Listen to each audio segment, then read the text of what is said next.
Assembly దేవాలయం అంటారు. అవునా? జనరల్గా అంటారు. కనిపించట్లేదు కదా, అట్లా అనిపిస్తున్నదా? మాట్లాడేటప్పుడు మాటలు మాత్రం ఒక దేవాలయం లాగా, అంటే ఏదైనా ఒక వర్డ్ ఎక్స్ట్రీమ్గా ఈనాటి మాట్లాడినప్పుడు ప్రభుత్వాలు ఈనాటి నాయకులు మాట్లాడేదాన్ని బట్టి ఇంకా పాతకాలపు దేవాలయాలుగా మనం అనుకోవాల్సిందని గుర్తు చేస్తున్నారా? మీరే సాక్ష్యం.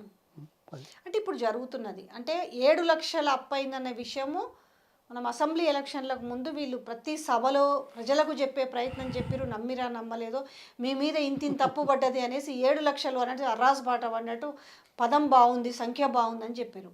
సో ఈరోజు అదే అసెంబ్లీలో మళ్ళీ చర్చకు వచ్చినప్పుడు కూడా ఈరోజు మాట్లాడిన మాటలో భాగంగా వీళ్ళు చెప్తుంది ఏంది, పాత అప్పుతో కలిపి అంటే గతంలో వీళ్ళు 2014 నాటికి ఉన్నది 72,658 కోట్లు, ఇంక్లూడింగ్ వాటితో కలిపితే అయ్యింది కేవలం 3,89,673 కోట్లు అని చెప్తున్నారు. ఈ 7 లక్షలు ఏంది, వీళ్ళు చెప్తున్న ఈ 3,89,673 కోట్లు ఏంది, కార్పొరేషన్స్ కలిపినా కూడా 7 అవనట్టుంది కదా. మరి ఏంటి ఇది అంటే తెలియదా నా ప్రజలకి? ఇప్పుడు ఈ చర్చ ఎందుకు వస్తున్నది, నాది ఫండమెంటల్ క్వశ్చన్. ఇప్పుడు పార్టీ ఎన్నికలు, ప్రకటనలు, ఓట్లు, ఇది అంతేనా? గత ప్రభుత్వం అంటే ప్రభుత్వం మారింది కాబట్టి గత ప్రభుత్వం అనాల్సి వస్తుంది, అంతే కదా. ఓట్ల నాటికి అప్పుడు ఉన్న ప్రభుత్వం కేసీఆర్ గారు ఏం చేశారనేది ఇవాళ కొత్తగా చెప్తున్నావా? సంవత్సరం తర్వాత ఆ రోజు మీరు మాట్లాడేటప్పుడు ఓట్లకు జనం ముందు పోయినప్పుడు ఇవి అప్పుడు మీకు తెలియదా? తెలిసిన తర్వాత కూడా ఆ సంక్షేమ కార్యక్రమాలు మీరు కొనసాగిస్తున్నారా? ఇంత అప్పులమయమైందని ఇప్పుడు ఇంత బాగా అవుతున్నారే, మరి మీరు ఇచ్చిన హామీలు ఏ బేసిస్ మీద ఇచ్చారు? 420 కానీ, 5 గ్యారెంటీలు కానీ, 6 గ్యారెంటీలు కానీ, దానికి ఎంత అవుతుందో ఇప్పటికైనా, ఈ రోజుకైనా, ఎప్పుడైనా, ఎన్నడైనా రేపు అసెంబ్లీలో చెప్తారా ఎంత అవుతుందో? చెప్పలేరు. అదే కాదు, అది పోకుండా ఒక విజనరీలాగా మూసి 1,55,000ని 24 లక్షల ఇండ్లకు దాదాపు 1,60,000 కోట్లు, అంతేనా? తర్వాత 20,000 గ్రీన్ పవర్కు అదొక 1,20,000 కోట్లు. తర్వాత ఇప్పుడు 16,000 ఎకరాలు ఏదో కొంటాం, అదే ఏం సిటీ, అది ఏదో సిటీ అంటారు కదా, అగో చూసావు, 4th సిటీ, దానికి 16,000 ఎకరాలు కొంటారట. ఎకరం రూపాయికి వస్తుందా, 2 రూపాయలకి వస్తుందా? 16,000 ఎకరాలకి ఎంత అవుతుంది? 5 లక్షలైనా 80 లక్షలు, 80,000 కోట్ల, అవునా కదా? మరి 1,55,000, 1,20,000, 1,60,000, మరో 80,000 కోట్లు, మొత్తం ఎంత అవుతుంది? 1,50,000, 1,20,000, 2,70,000, తర్వాత 1,60,000, 4,30,000, మళ్ళీ ఇదొక 80,000 కోట్లు, అంటే 5 లక్షల కోట్లు కొత్త ప్రాజెక్టులు. మీరు ఇచ్చిన హామీలు కాకుండా కొత్తవి చేస్తామని నమ్మబలగడానికి జనం ముందుకు వస్తున్నారు, చెప్తున్నారు ప్రభుత్వ పరంగా. అంటే ఈ డబ్బంతా ఎక్కడి నుంచి వస్తుంది అనుకున్నారు? ఇప్పుడేమో గత ప్రభుత్వం ఇంత చేసింది అని అంటున్నారు, దాంట్లో వివరాలకు వెళ్దాం ఖచ్చితంగా. కానీ అంత చేసిందని ఇప్పుడు మీకు జ్ఞానోదయం అయిందా? అందుకే మీరేం చేయలేకపోతున్నారా? ఈ మాట ఎన్నికల ముందు మీరు ఎందుకు చర్చించలేదు? ప్రజల ముందుకు ఎందుకు రారు? ఇప్పటికైనా రండి, అధికారంలోకి వస్తే లెక్క తెలిసి. అదే అధికారంలోకి వస్తే లెక్క తెలుస్తుంది. ఓహో, అధికారంలోకి వస్తే లెక్క తెలుస్తుందా? ఆహా, ఇదా బాధ్యతాయుతమైన ప్రతిపక్షంగా ఉన్న వాళ్ళు చేసే పని? రాష్ట్రంలో ఏం జరుగుతుందో తెలియదు, రాష్ట్ర పరిస్థితులు ఏందో తెలియదు, నీ ఇష్టం వచ్చినట్లు కూతలు కూసేసి చెప్పి వచ్చి ఇప్పుడు గట్ల గిట్లా అంటావు. ఏమన్నా ఉన్నోళ్ళే మాట్లాడతారా? ఇది ప్రజాహితమేనా? ప్రాంతం కోసమా చేసేది? కాదే. కళ్ళబొల్లి మాటలు మాట్లాడి బయటపడదామనే ఉద్దేశంతో చెప్పిన మాటలకు ఇవాళ కప్పిపుచ్చుకోవడానికి చేసే ఎత్తుగడల్లో ఓహో గత ప్రభుత్వంలో 7 లక్షల కోట్లు, ఆహా వస్తావా? చర్చకు వస్తారా? రిజర్వ్ బ్యాంక్ ఏమందో చూశారు కదా. రిజర్వ్ బ్యాంక్ అయితే నేను చెప్తే చేసేది కాదు కదా.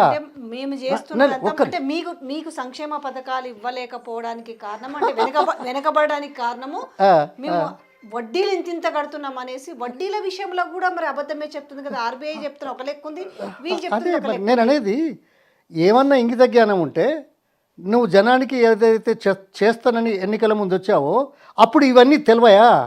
ఎవరన్నా దాచారా? గతంలో ప్రభుత్వంలో ఉన్నవాళ్లే కదా. దీనికి సమాధానం ఏం చెప్తారు? అంటే మోసం చేయడం, అంతే, దాటేయడం. లోను ఇట్లా ఉంది, ఓకే రిజర్వ్ బ్యాంక్ ఇచ్చింది, బ్యాంకుల ద్వారా ఏమైంది అనేది ఉంటుంది. తర్వాత కార్పొరేషన్లు అంటాను. కార్పొరేషన్లు వాళ్ళు కొత్తగా తీసుకుంటున్నామా? గతంలో కూడా తీసుకున్నాం, ఎప్పుడు తీసుకుంటూనే ఉంటాం. అది కూడా మీ ఫిగర్స్ తెలుసా?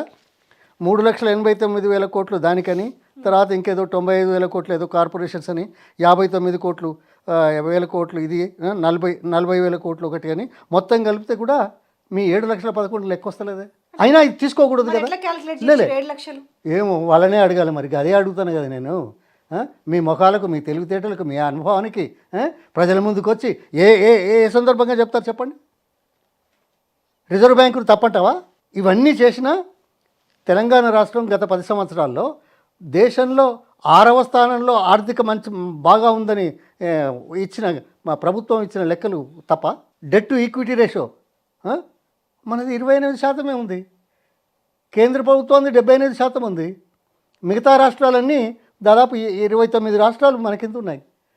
పెట్టుబడి వ్యయం మొత్తం దేశంలోనే మనం అభివృద్ధి కోసం చేసేది బెస్ట్ అని చెప్పి కితాబ్ ఇచ్చారు.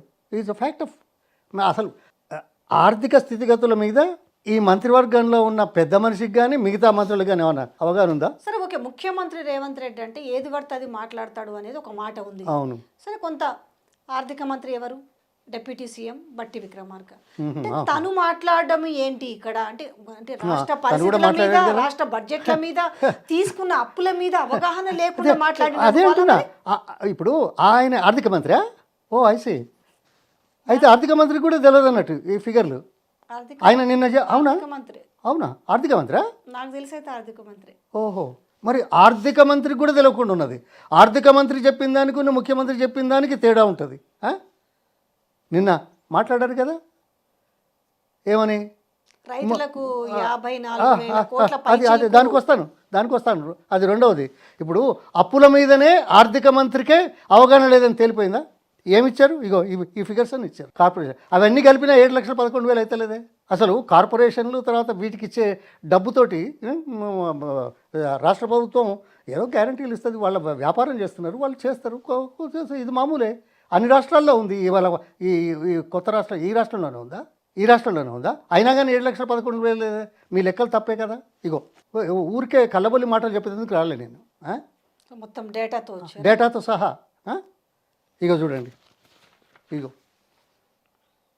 ఫిగర్స్ అన్ని. వస్తారా చర్చకు? మొదలు మీ హామీలకు ఎంత అవుతుందో చెప్పండి. వీటి లెక్కల తర్వాత చూద్దాం. ఏ ముఖం పెట్టుకుని ఆ హామీలు ఇచ్చారు? రాష్ట్రం యొక్క పరిస్థితి దేశంలో చిన్న పైసలు 41,000 కోట్లు వేసిరేంది, ఎక్కువ ఇచ్చిరట కదా వాళ్ళు. చెప్తా. ఇగో ప్రజల ముందుకు అడ్వర్టైజ్మెంట్స్ యాడ్స్ ఇచ్చారు. ఆ ఇచ్చిన రోజేమో 54,280 కోట్లు అన్నారు. దాంట్లో వివరాలకు పోదాం. నిన్న ఆర్థిక మంత్రి ఏంటి కదా, ఆయన ఏం చెప్పాడో తెలుసా? 50,000 ఎంత ఉంది? 50,953. ఆగు. పత్రికా ప్రకటనలో ఏమో 54,280. ఈయన చెప్పిందేమో 50,000. అంటే ఒక లెక్క ఉండదా? ఎవరికి వారు ఫిగర్ అదే అడుగుతున్నానమ్మా. అదే నాకు డౌట్ వచ్చింది, ఎందుకంటే మీరు ఆ ప్రభుత్వంలో చాలా కాలం పనిచేశారు. ఈ లెక్కలు కూడా తప్పే అంటున్నా. ఇది కూడా తప్పే అంటారా? ఈ లెక్క ఇందులో ఏమిచ్చారు? ఒక్క నిమిషం. ఇందులో ఏమిచ్చారు? 54,000 కోట్లలో ఏమన్నా అర్థం ఉందా? 7,625 వేరే ప్రొక్యూర్మెంట్. వడ్లు కొంటేనట 10,540 అయితే రైతులకు పుణ్యానికి ఇచ్చినాం. అది కార్పొరేషన్ ఉంది, కొంటాంది, వాళ్ళకి ఇస్తుంది, వాళ్ళు మళ్ళీ అమ్ముతారు, డబ్బులు తీసుకుంటారు. దానికి ప్రభుత్వం ఇచ్చిన దాని కిందకి ఎట్లా లెక్క అవుతుంది? ఓ ఉచిత కరెంటు ఫ్రీ పవర్ కట్ట 10,400. ఓహో అవును, ఉచిత కరెంటు ఇస్తున్నావు. నువ్వు ఇవాళ మొదలు పెట్టివా? గత 10 ఏళ్ళ నుంచి ఇస్తలేమా? నువ్వు ఇచ్చిందేమున్నది? ఒక్క నిమిషం. అవును, కట్టినావు. సంవత్సరం కట్టినావు. గత సంవత్సరం కట్టలేదా? 9 సంవత్సరం కట్టలేదా? గత 10 సంవత్సరాల నుంచి ఇవ్వట్లేదా? ఇవాళ నువ్వు కొత్తగా ఏమి ఇచ్చినావు? 54,000 కోట్లని ప్రకటన చేస్తున్నావే. ఈయన 50,000 కోట్లని అంటున్నాడే. దీంట్లో ఉచిత కరెంటుకి ఇచ్చింది కూడా నువ్వు ఇచ్చినట్టు చెప్తావా?